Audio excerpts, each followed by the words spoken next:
નમસ્તે, કેમ છો? આપનું હાર્દિક સ્વાગત છે ગુજ્જુ ફાર્મસીમાં. લેટિન ટર્મ્સના પાર્ટ 2 ના આ વિડીયોમાં મેથડ ઓફ એડમિનિસ્ટ્રેશન અથવા તો મેથડ ઓફ એપ્લિકેશન્સ ને લેટિન ટર્મ્સ અને એના મીનિંગ જોવાના છે. First is એડેન્ડસ. એડેન્ડસ નું શોર્ટ ફોર્મ છે એડેન્ટ. એડેન્ડસ એટલે શું થાય? To be added. Then second one is applicands. તો એનું શોર્ટ ફોર્મ થાય છે એપ્લિકન્ટ અને એનો મીનિંગ થાય છે ટુ બી એપ્લાઇડ. ધેન એપ્લિકેટ. એપ્લિકેન્ડસ એટલે ટુ બી એપ્લાઇડ. એપ્લિકેટ નું શોર્ટ ફોર્મ છે કેટાપ્લાઝમ અને એનું મીનિંગ થાય છે લેટ હિમ એપ્લાય. ધેન કેપીએન્ડસ. કેપીએન્ડસ નું શોર્ટ ફોર્મ છે કેપીએન અને કેપીએન્ડસ નો મીનિંગ થાય છે ટુ બી ટેકન.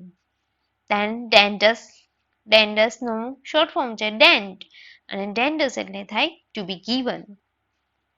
ધેન ડિગ્લુટિએન્ડસ, જેનું શોર્ટ ફોર્મ થશે ડિગ્લુટ અને એનું મીનિંગ થાય છે to be swallowed. The next is extendendus, that is extend and extendendus મતલબ કે to be spread, spread કરવું. Then infricandus. Infricandus નું થાય short form infricand અને એનો meaning થાય છે to be rubbed in. Then inhalator, that is inhale is short form અને meaning થશે let it be inhaled. Then misandus. Misandus નું short form થાય છે miscent અને એનું meaning થાય છે to be mixed.